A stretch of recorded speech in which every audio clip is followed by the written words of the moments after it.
This lecture is going to be dedicated to tips to help you get the most out of your recording. We'll just kind of start right from the beginning of setting up your recording. Of course, first you're going to want to plug in your mic, and we've already gone over the little recorder pop-up controller that you use in Camtasia Studio. Make sure that your pop screen is attached securely and is 2 to 4 inches away from your mic and between your mouth and the microphone. If you have it off to the side or tipped up toward the top of the microphone, and it's not going to prevent those little wind bursts from your breath from going into the mic and making those pops. So get the pop screen set up right. Make sure that the microphone itself is within about 6 to 10 inches of your mouth. You can get away with a little bit more, especially if you're good at projecting your voice, but if you have it too far down or say 2 feet away from your mouth, it's not going to pick up the power and richness of your voice that you want. So in my case, what I do is I actually prop it up on a box in front of my computer. So it's about 6 inches below my chin and about 10 inches away from my mouth. And then I sort of talk down toward it so that I can look right past it and onto my computer screen without having to move my head or kind of hold my head in an awkward position. This is going to be different for everybody. I'm really tall, which is why I prop it up on the box. It also has an adjustable neck, at least with the blue snowball, so you can raise it an inch or two or lower it an inch or two. If you are in a big hollow room, you will probably want to either hang some tapestries or blankets from the walls or put some pillows around your microphone to make sure that you're not getting a lot of echo from a big empty room.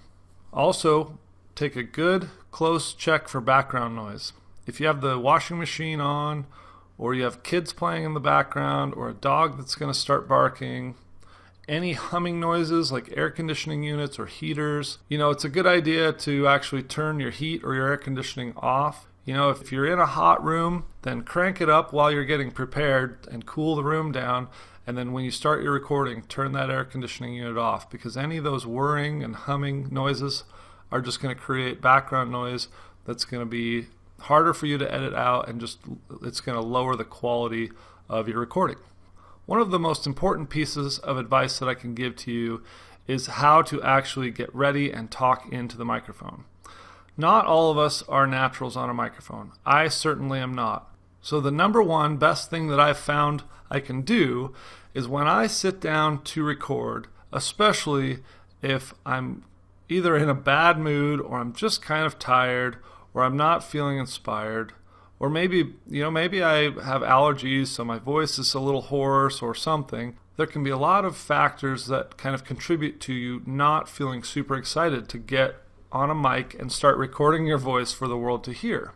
So what I like to do before I record the actual lecture is I'll start the recording and I will just get silly, just get crazy on the microphone. It's only for me to hear. I cut it out every time when I do the edit, but I'll do a tongue twister, or I'll sing a little bit, or I'll just like loosen your lips. You can do the arsonist has oddly shaped feet and over-enunciate everything as you say it. Or you can sing a song, whatever makes you feel good. And it's just going to be ridiculous. But the goal is to just loosen you up, get the air flowing out of your lungs, and also hopefully get you to laugh. If you can get yourself to laugh and just be silly before you start to record, you'll hear it in the recording. And sometimes I forget to do this, and you can tell because my voice sounds a little bit flat. It doesn't sound as energized, and it really affects the overall output of the lecture.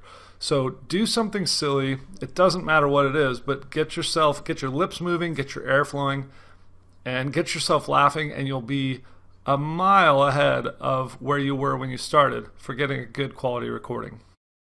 The other thing that I will tell you, which I am terrible about, but do as I say, not as I do, is to project your voice.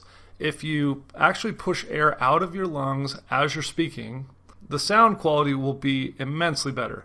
You'll actually notice if you listen closely to some of my recordings that a lot of the times I'll start out kind of strong into a thought, and then as I progress with the thought, I'll start to talk more under my breath, and you'll kind of hear it diminish and the volume kind of goes down and the words kind of get slurred together a little bit. And I actually sometimes will have to go in and edit that and boost the volume so that it doesn't sound so varied. This is harder for some people than it is for others, but just practice that, and it can even help if you imagine that you're talking to someone 10 feet away or at the other side of the room and you want them to hear you clearly. That's going to help your recording a lot. And then one more really super important tip that will help you when you go to edit. If you say something like, the other day I was going to the store, that's going to be tricky to edit. If you're trying to say, the other day I was going to the store and I bought some bread, and you mess it up, instead of trying to edit that to death, just stop for a moment, recompose yourself, think about what you were going to say again, and then say it again.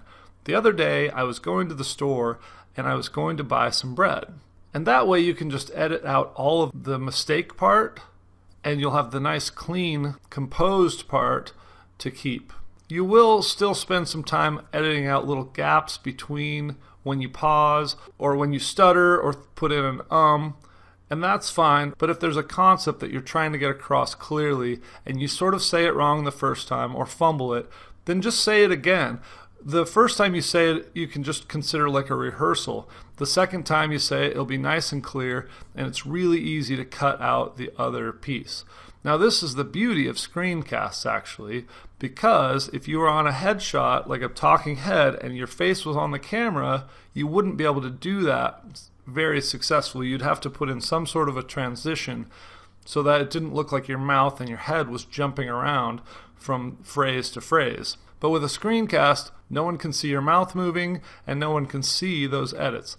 The one thing you do want to be careful of is if you're transitioning between screens like this, say I'm talking about this and I fumble my words, then what you want to do is you want to take that back down and you want to start over and say, okay, now I'm going to talk about this, and here it is. So that when you go back and edit, you can cut out the fumbled parts and it won't be evident in your screencast. So those are just some tips for getting the most out of your recording, getting the most out of your voice, and making it as easy as possible for you to edit your video lectures in Camtasia Studio.